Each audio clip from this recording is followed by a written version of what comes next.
So we're going to talk about this concept of dissecting.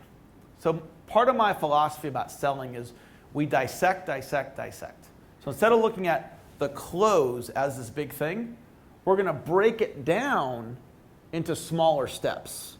So here's the 3 steps that we break it down into. We dissect the close down into transition into the close, the body of the close, and the final close. Transition into the close is a bridge statement from the body of the presentation into the close. It's your way of saying to the prospect, hello, I'm closing now. So it's your way of elegantly letting them know that we're now going into the close. It might be as easy as, what I'd like to do now is share with you how easy it is to get started today. What I'd like to do now is share with you how you can get started with your own home-based business today. Something like that. Just a real simple transition statement.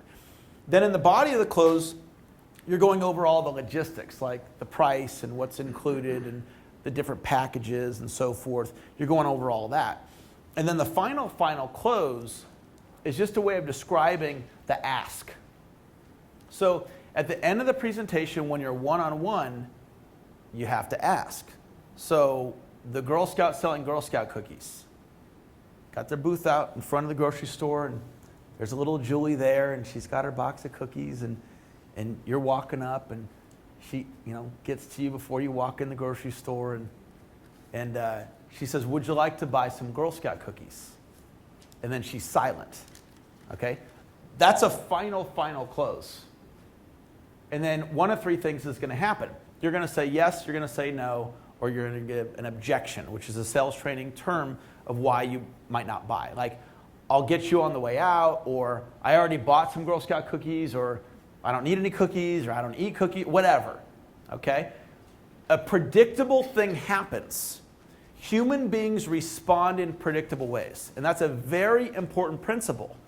Because of that, you can craft a winning presentation to produce a predictable result. So jot this phrase down in your notes. Human beings respond in predictable ways.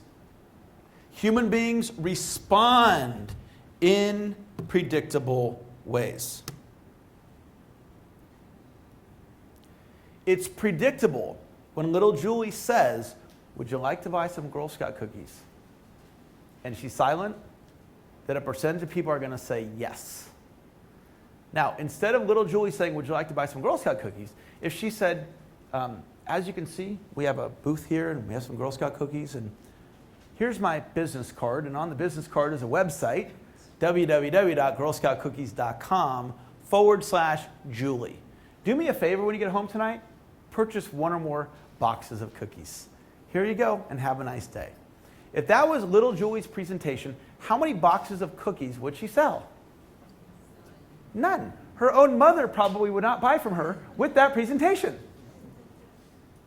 So don't do that, because it doesn't work. It doesn't work. Selling is about leading. Selling is about moving people to action. Here's the deal. When you're talking to somebody, in a lot of cases, they're not where they want to be financially. They're not where they want to be health-wise. They don't have a plan, and you're there with the solution. So you've got to lead and guide them. Now, it's not about being pushy at all. It's simply invitation. So we've got, at the end of the presentation, we've got to ask. That is what we're talking about with the final close. Sometimes people say, "Eric, how do I close? How do I get them to buy without asking?" And I go, "I don't know. I don't know how you do that. All I know is I get to the end and then I ask." And the ask can be something as simple as, "Would you like to get started today?" And then you're silent. "I'd love for you to join my team. I think this would be perfect for you. Would you like to join my team? We can get you started with this particular product or this particular product. Which product would you like to get started with?" Those are all examples of final closes. That's the money ask. Practice it, role play it, and then once you have it down, you just do the same thing over and over. Does that make sense to you guys? Okay.